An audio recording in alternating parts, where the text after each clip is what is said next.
from chapter 61, you write, at birth, entering into incarnation is entering into bondage, whereas at death, spirit is released from at least physical bondage. As the body dies or sleeps at death, the spirit dies, forgets, or sleeps during reincarnation. My question is, are you implying that being born in some ways is much more painful and perhaps more dreadful than physically dying?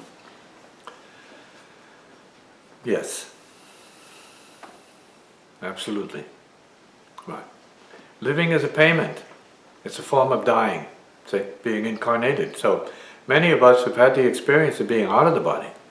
And in the heavenly planes of reality, as a liberated spirit, in the soul body, or in the light body, in the sound body, or in the radiant body, see bondage as the most painful thing. That this is hell. It can be seen as such.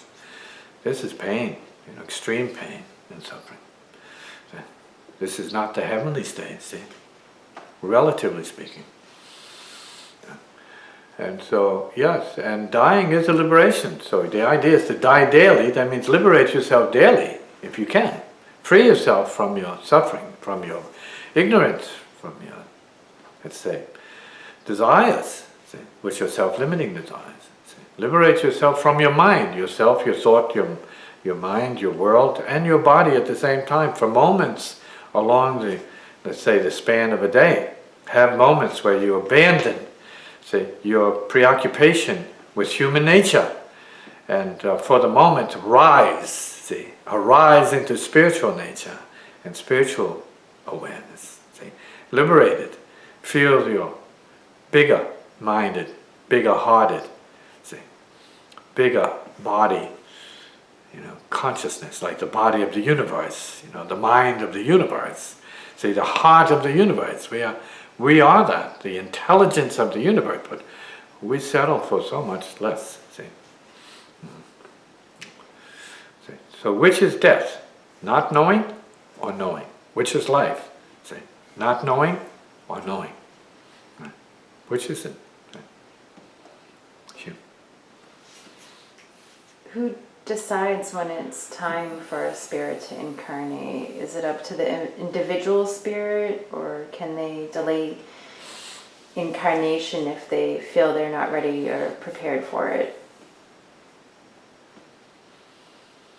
Well, of course, it's somewhat up to the individual. It all comes down to what you are, not so much just who you are, but what you are, and whether you are conscious of what you actually are.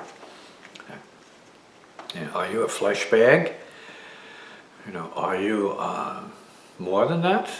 Are you this karmic, slime that some people think that that's all they amount to? It's this earthly stuff? Or are you some sense of intelligence that is using the body, the slime, for a certain kind of purpose? Let's say some, and not so much higher, but some kind of creative purpose. Are you serving some kind of real spiritual purpose here? See? And are we delaying? Are we delaying? Are we expediting? Are we advancing our purpose here? Or are we delaying it? Are we frustrating it? See? Are we disincarnating ourselves here, or are we reincarnating ourselves here in the moment? See? Are you being the body more than you need the body? Are you incarnating and reincarnating yourself into some kind of, let's say, lower mind form or physical form? Or are you, on the other hand, because of your intelligence and awareness, disincarnating yourself, expanding your consciousness, and expanding and continually expanding that consciousness apart from the, let's say, the forces of society and culture and, let's say, blood, into some sense of yourself as being a liberated being here on earth, which you have to see and know that's true for yourself, and a spiritual factor, a force here on earth, see, for the benefit of other peeps, see, a brightness, let's say, you're a brightness and a lightness of being, rather than a darkness and a heaviness of being, as your emotions would determine whether that means anything to you right now. Are you freeing yourself from, let's say, formally incarnated negative energy? Or are you liberating yourself from such recognize accumulated negative energy because of life or because of, let's say, destiny? And are you doing something in the present that is enabling you to help other people recognize their, let's say, potential in this way, spiritually speaking? From chapter 62, you write, a human by nature and spirit law has one spirit in it, but it may be influenced by many spirits, many differing and contrary spirits, and more or less at different times depending on the individual's advancement and life lessons.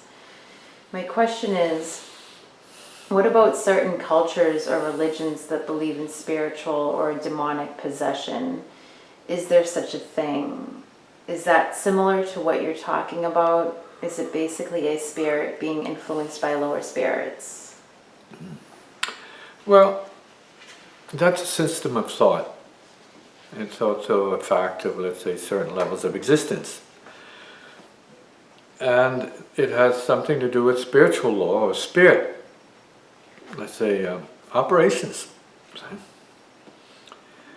And this knowledge is not typically available to peeps, although because we are spirits, we can know about this intuitively. See, we can know about it because we are spirits, we are moving, we are traveling, we are influenced. And we do influence other peeps. We do feel the negative energies, we feel the heaviness, and we do feel the lighter energies. We feel the lightness, see? We feel the happiness, we feel the unhappiness. See? We are capable of knowing the complete spectrum of human existence and lower kingdoms as well. So we bond with animals because we are so, let's say, related to them. See? So we have friendships in the animal kingdom, and then beneath that and beyond that, we have friendships with the fish. The oceanic kingdom. We have friendships with the birds, see, and the airy kingdoms. We have friendships with all kinds of beings, see. And basically, we are influencing each other, see. And I see a lot of things while I'm here in terms of birds coming and interacting with me personally. And I'm happy that that's the case. But we have to see what it is that we are here to interact with and whether or not we're bringing light to that in our own case. See? And so we're being spiritually influenced, and are there extremely lower influences? Of course there are. Are there the worst kinds of influences? Yes, absolutely, all the time. But we don't need to continue to talk about that, to validate that. That's understood now. Okay. There are very dark forces, but we're not interested in that. We're interested in the very light forces. See? And that's what people should be more interested in, is what about the very light forces, see, and focus on the very light forces, see, the forces of spirit.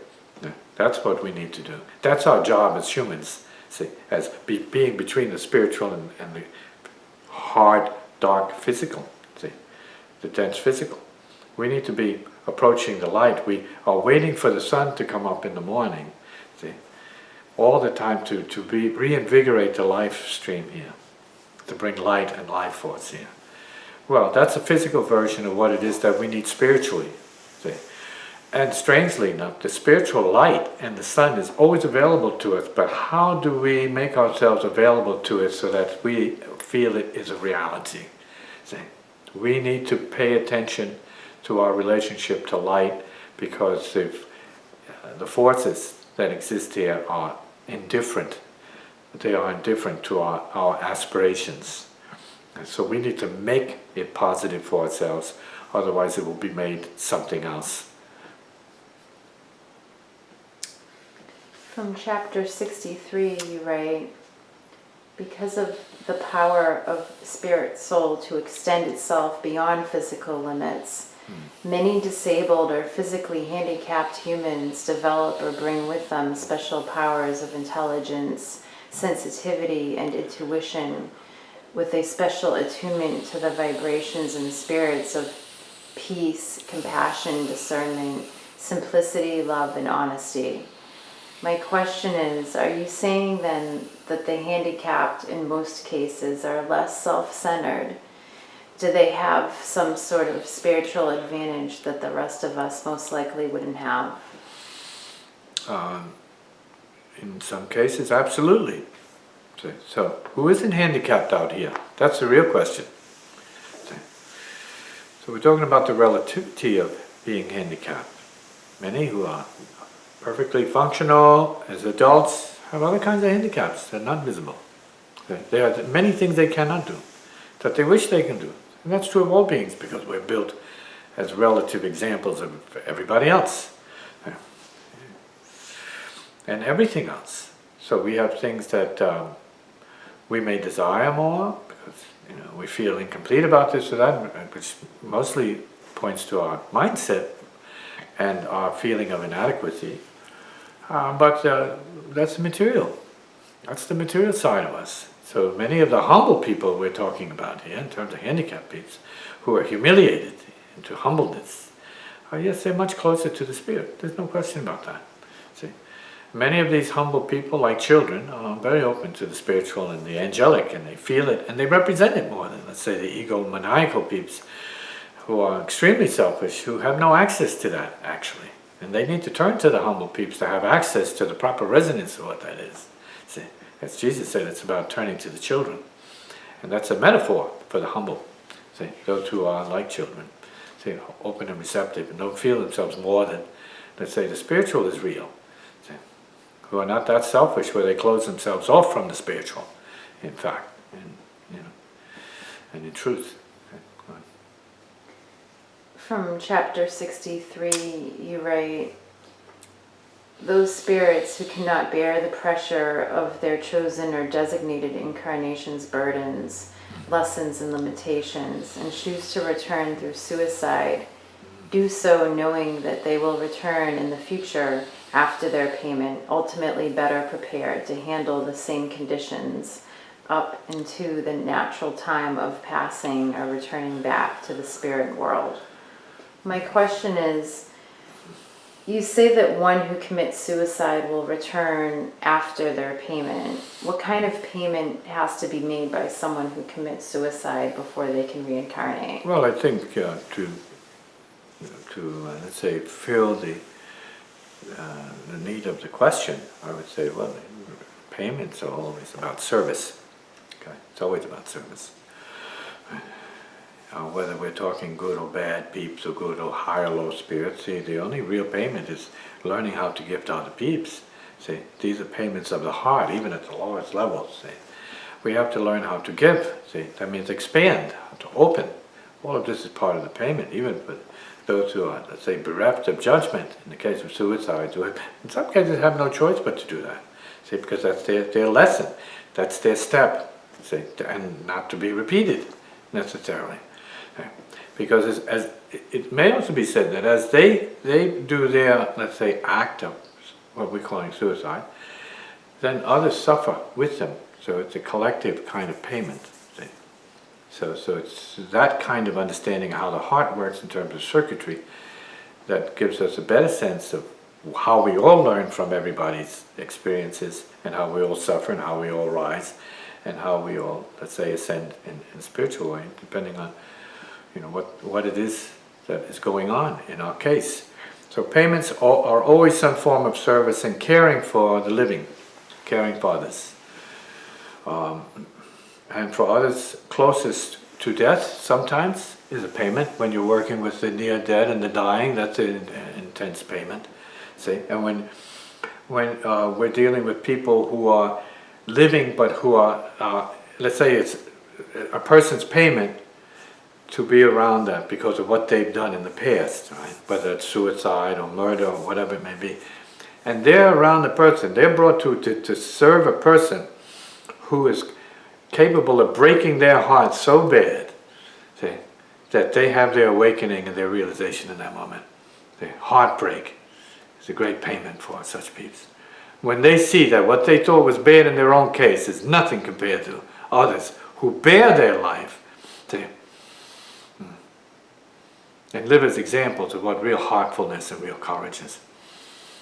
Who may not even have bodies, and yet they're still alive on a thread. And they're not complaining about it.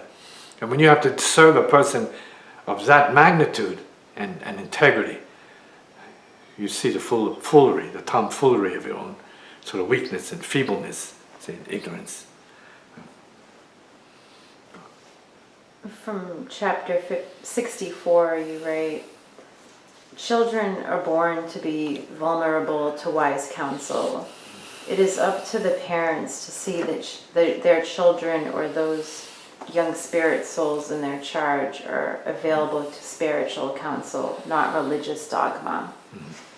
My question is, if someone is born into a deeply religious family, is that better or worse than someone being born into a household where there is absolutely no mention of anything spiritual whatsoever? Well, atheism can be, let's say, a heaven for some, where there's no talk about the God and there's no talk against the God, as far as that goes. In other words, there's more of a neutral view of what it is than being in a certain kind of religious dogmatic situation which is full of negativity and hell damnation and this nonsense, which is possible, but it's not necessarily true and real beyond the point, because if you're a good person by nature, where's their hell? Where's the hell? If it's not in your own mind and your own heart, where's the hell? Okay? If it's not in your own mind and your own heart, who are you going to harm? Okay? So where's the hell? In goodness, where's the hell? In real goodness and kindness, where is the hell? There's no hell. So we have common sense people have to know that. Say, I live a good life, I'm not harming anybody. And so you know where you're going. And yet, you have other people who say, yeah, they like to destroy people. Well, we know where they're going, because they're creating it, they're living it all the time. So thus, obviously there's a continuation, because part of the law of the universe is continuum. Who's continuing what? So, who is cutting off their continuum to create a whole other continuum? Only the created peeps do that. Only those who know they can do that.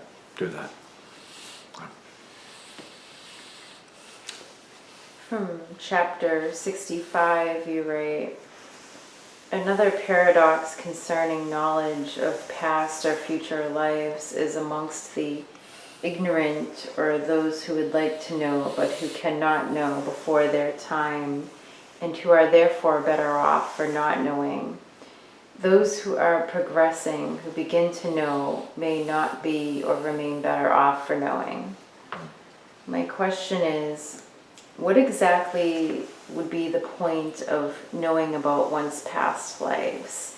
Could knowing about one's past help them to work on or resolve relationships, attachments, or karmas that have been carried over from a former life into their current one?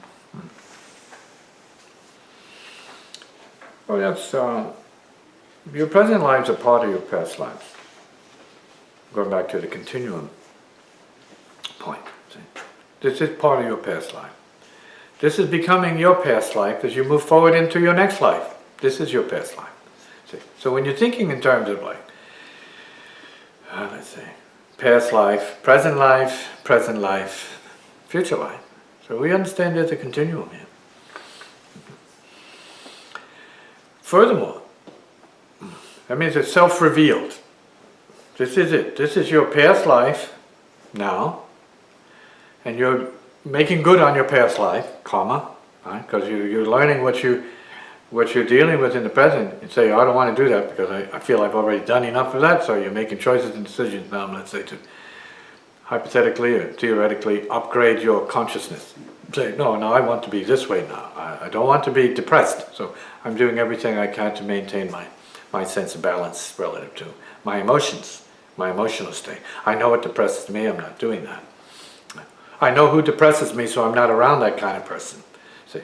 So you start to isolate, see, factors to simplify yourself, so you maintain a certain kind of balance and a certain okayness for your own life purposes. And so when we're talking about future lives, and yeah, now you're moving in the right direction. So you're letting go of the past karma that you've learned from, and we're saying particularly in the form of darkness for most people, most young spirits, and say, no, I want positive, light, happy times, happy karma, which is also part of our potential, because in spirit you're happy. So, the material, you're always begging, you're always looking for more. See, you're always concerned, you're always in anguish. See, in the material, because it's always disappearing, already disappearing. See, you gotta have more to have more. See, because you feel you never have enough. See, So a billionaire wants $1 trillion, a trillionaire wants $1 zillion, a zillionaire wants $1 boom, boom, boom, boom dollars. See? More and more and more, which is part of the material consciousness. Yeah. And then when we're talking about the spirit is going back to the point, the empty fullness of what it is. And you can have that presently. See?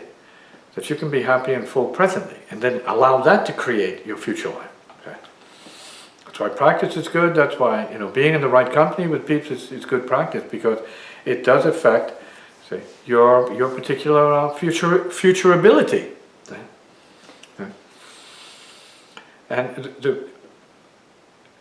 the idea of the past is always around you.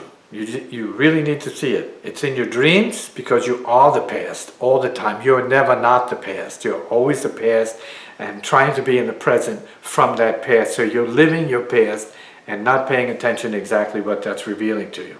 Okay. Is there a risk or a danger involved in knowing about one's past or future lives? That will be given to you. Just as you're saying what you're saying, you don't know some of that because you're not ready to know some of that. See? When you're ready to know it, you will reveal it to yourself. It will be revealed to you. See? When the time comes, and that's how it is. But you have to pay attention. Sometimes it's in dreams. It's as simple as in dreams, or it's as simple around you in terms of certain people. See, certain beings and certain situations around you are keys to what the past has been and what it has, let's say, done to you, to serve your purposes and to hold you back. You see it here.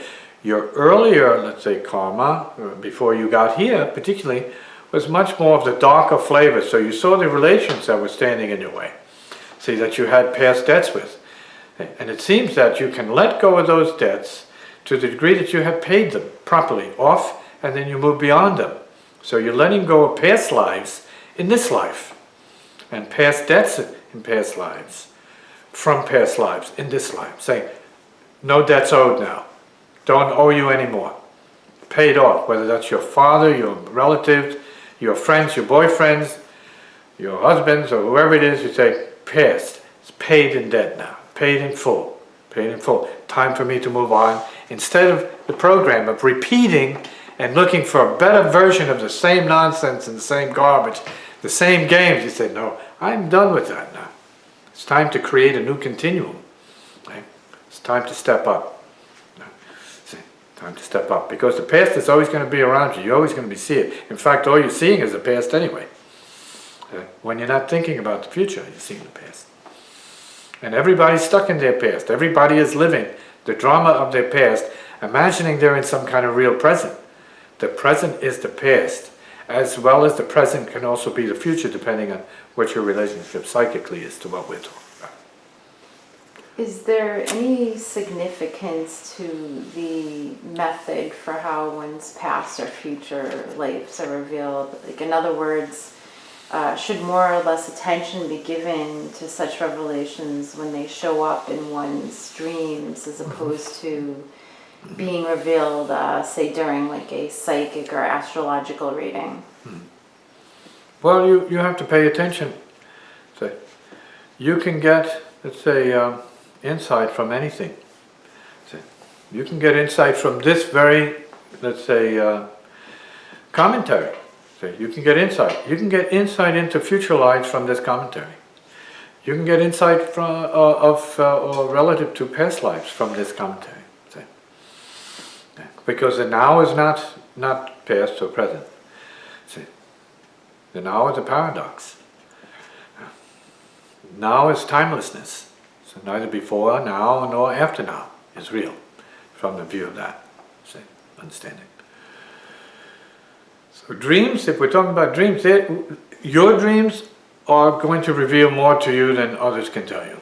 But you need to pay attention, because they're things that you create, that they're self-revealed to you. Things that you don't know that you're ready to see because you're seeing them. But you need to know, because you see them in your dreams, you're ready to see it, and you have to say, I need more. To yourself and say, yeah, I saw that last night, I need more of that. I'm okay with seeing more of that. I want to know all of it, and then I want to be done with it. See, I want to pass through all of it. I want it all done in a split second so I can move on to the new continuum.